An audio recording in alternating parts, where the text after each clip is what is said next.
Assalamualaikum warahmatullahi wabarakatuh. Selamat datang di kelas operasi pemisahan bertingkat atau di kelas separation and mass transfer ya. Baik, pada video kali ini saya akan menyampaikan pengantar mengenai mata kuliah tersebut ya. Jadi overall apa yang akan kita bahas pada mata kuliah ini berkaitan dengan menara destilasi. Jadi di sebelah kiri di layar ini sudah bisa dilihat ada sebuah gambar skema menara destilasi lengkap dengan kondenser dan reboilernya. Nah, ini adalah destilasi dengan plate. Dan apa itu destilasi ya? Destilasi itu adalah sebuah proses ya, sebuah proses untuk pemisahan ya, pemisahan umpan menjadi produk atas, dan ini adalah umpannya menjadi produk atas ya, ini produk atasnya di sini, dan produk bawah. Jadi untuk umpan itu dia lambangnya biasanya adalah F, kemudian produk atas D artinya adalah destilat, dan produk bawah adalah B atau kepanjangannya adalah bottom. Nah, pemisahan umpan ini ya, dia berdasarkan dengan perbedaan volatilitas atau lambangnya adalah biasanya alfa. Ini adalah volatilitas.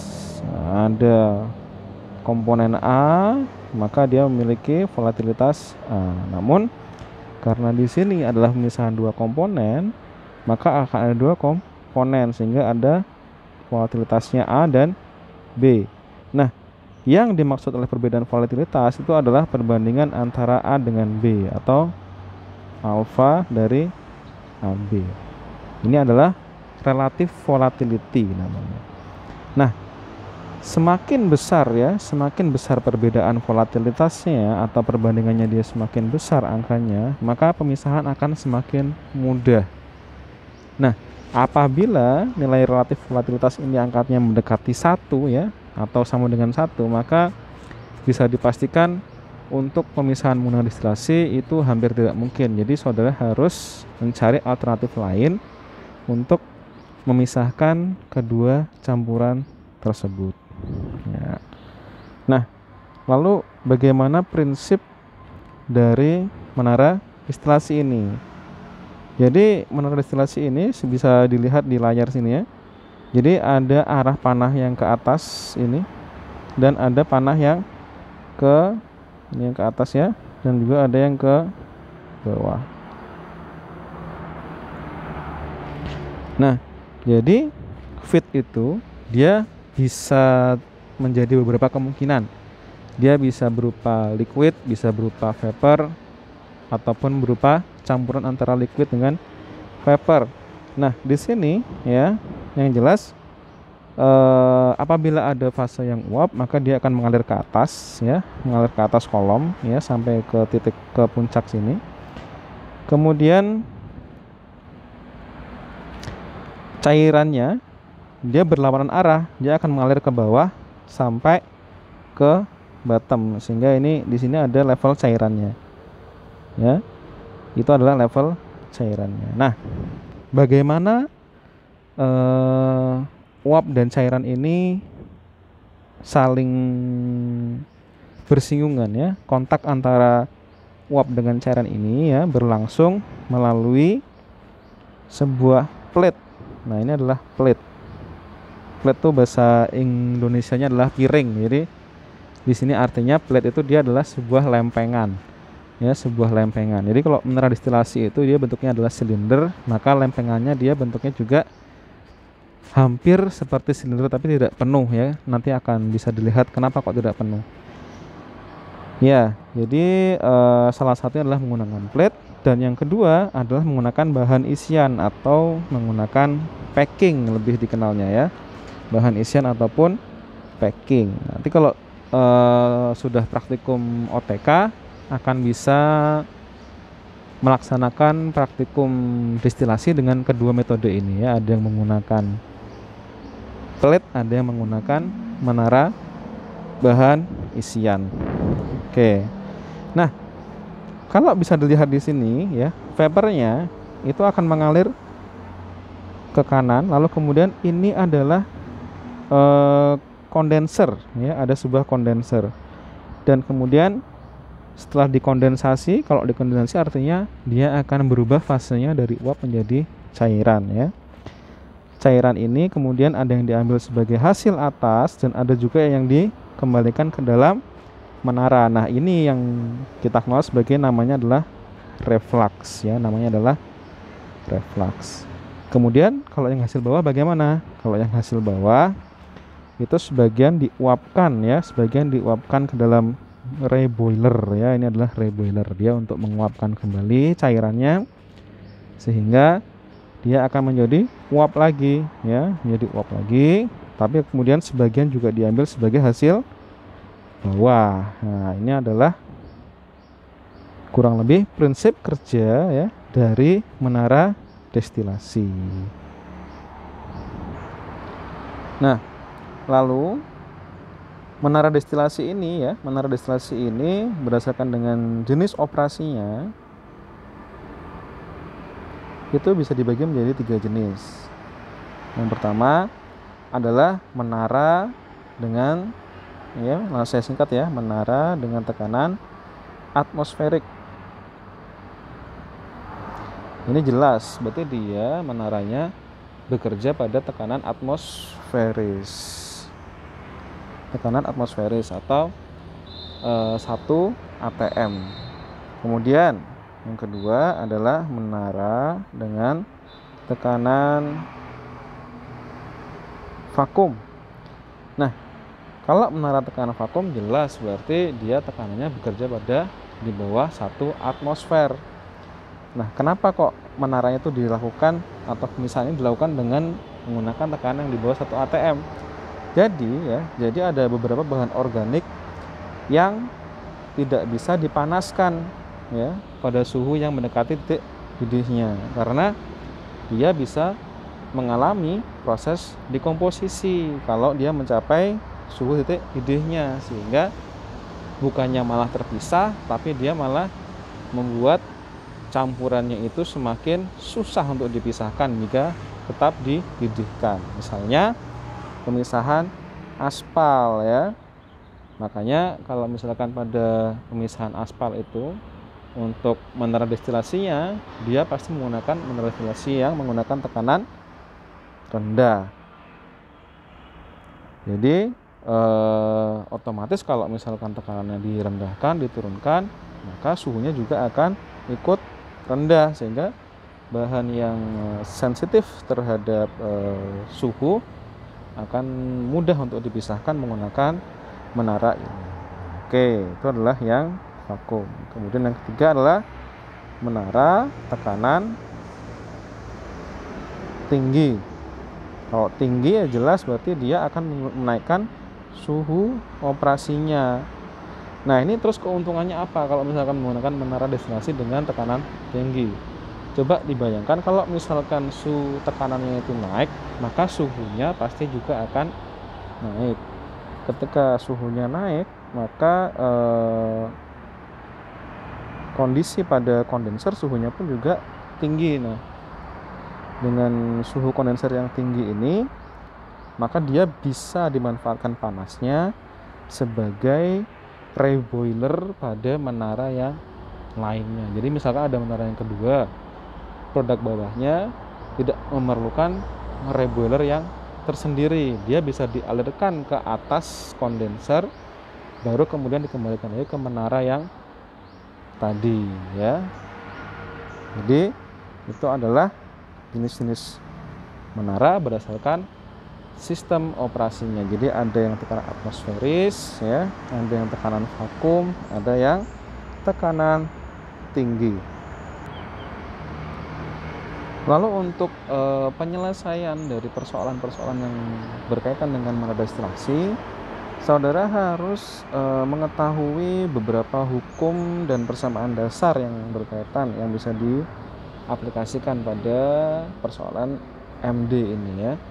Jadi yang perlu saudara miliki pengetahuan yang pertama adalah hukum ya. hukum dan persamaan dasar. Yang pertama adalah korelasi kesetimbangan kimia.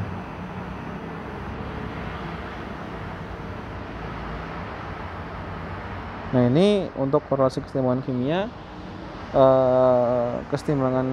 bukan kesetimbangan kimia ya, keseimbangan, lebih tepatnya keseimbangan termodinamika. Jadi berkaitan dengan kesetimbangan fase ya, kemudian berkaitan dengan persamaan Gibbs. Nah, itu untuk korelasi kesetimbangan termodinamika.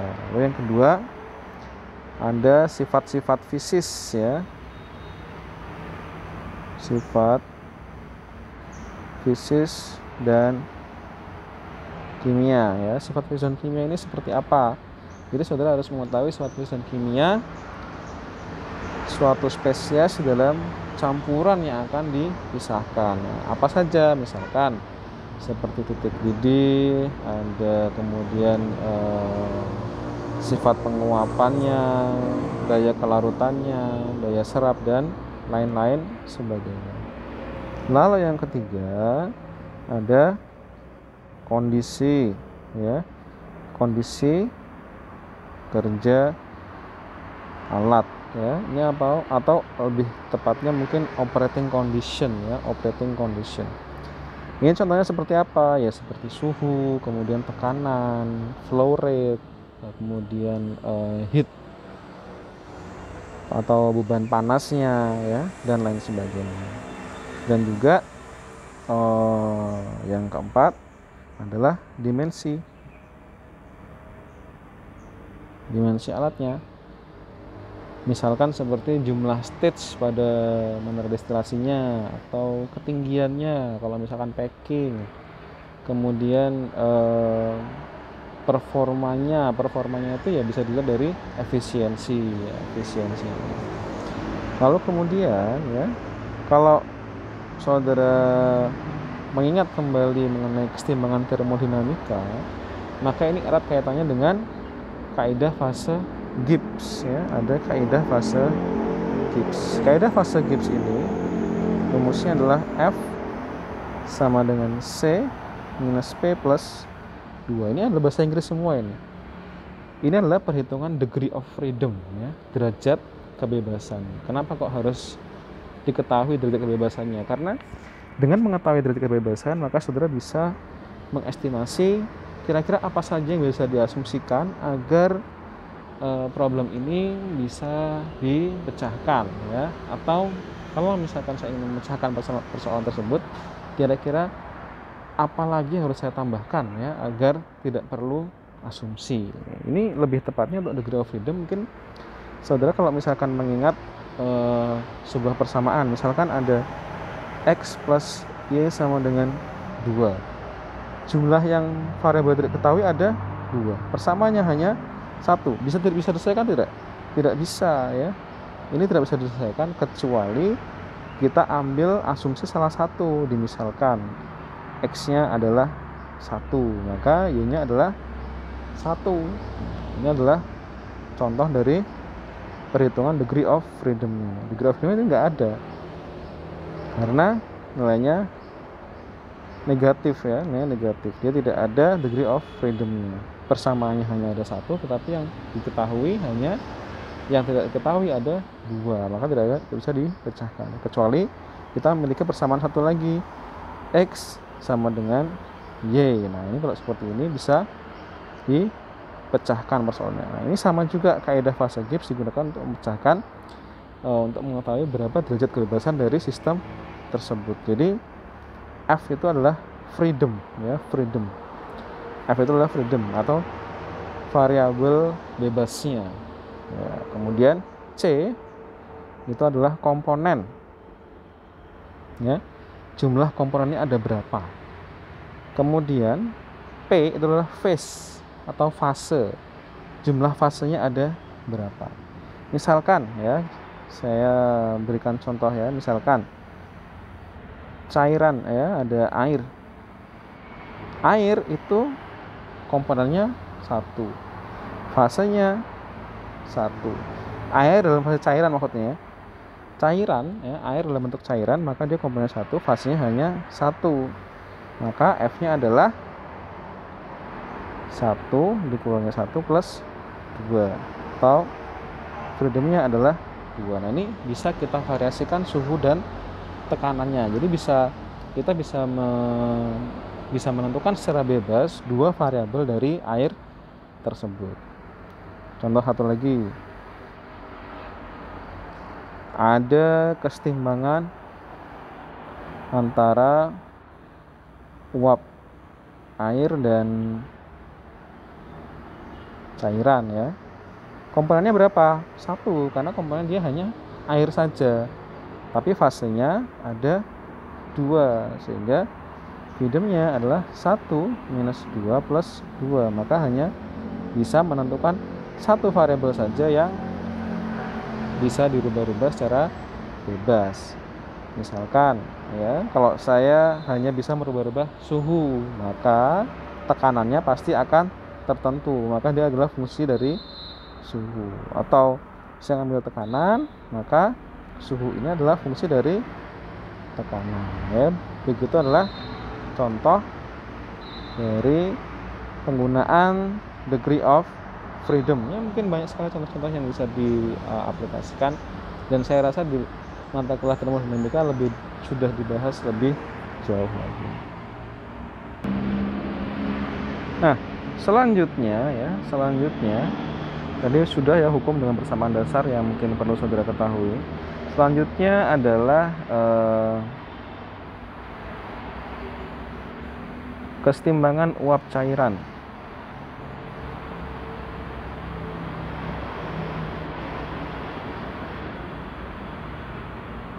Ya, kesetimbangan uap cairan. Nah, dalam kaidah kesetimbangan ini ya, antara uap dengan cair itu bisa dihubungkan dengan sebuah tetapan ya, di mana YI sama dengan K dikalikan dengan XI ya, di mana I itu adalah komponennya. I adalah komponen, kemudian K ini juga KI ya. K ini adalah konstanta kesetimbangan,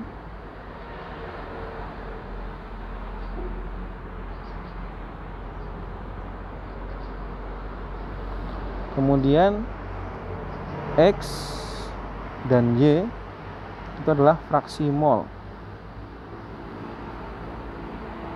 Jelas ya, X itu adalah fraksi mol di fase cair, dan Y adalah fase uap. Ini adalah korelasi antara uap dengan cairan jika menggunakan konstanta kesetimbangan.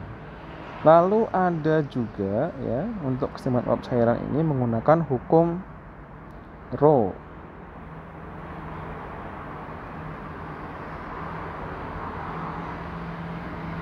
Ya, menggunakan hukum Rho. Ya.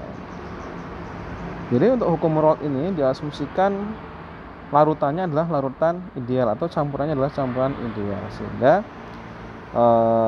rumus yang berlaku di sini adalah tekanan parsial suatu komponen ya adalah tekanan uap air komponen tersebut dikalikan dengan fraksi mol cairan komponen tersebut ya. PI ini adalah tekanan parsial, PI0 adalah tekanan uap murni ya, tekanan uap murni. Nah, ini tekanan uap murni ini menggunakan persamaan Antoine.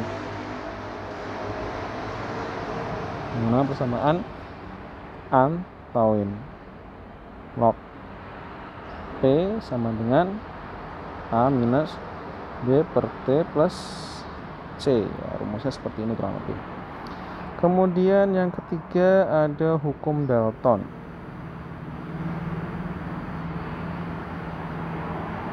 Ya, hukum Dalton, di mana ya Kalau hukum Dalton ini nilai dari fraksi mol fase uap ya. Jadi kalau rho tadi adalah hubungan pada fraksi mol fase cair ya. Kalau hukum Dalton adalah fraksi mol pada fase uap.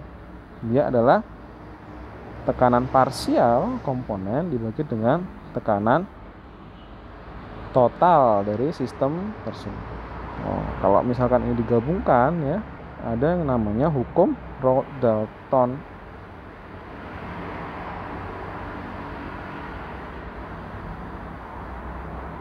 Ya, hukum Rho-Dalton. Ya, jadi kok kita gabungkan ya. Jadi yang hukum Rho-nya PI sama dengan PI0 dikalikan XI.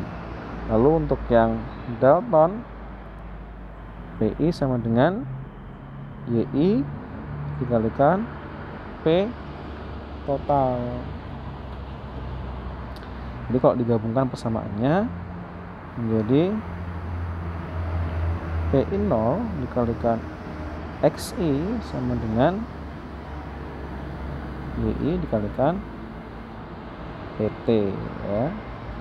YI dikalikan dengan PT atau YI dibagi dengan XI sama dengan PI0 dibagi dengan PT. Nah, ini yang disebut dengan konstanta kesetimbangan. Itulah konstanta kesetimbangan. Ada lagi yang ke-5 berarti ya. Ini yang pertama YKX, kemudian Rho-Dalton. Yang ke-5 adalah hukum Henry.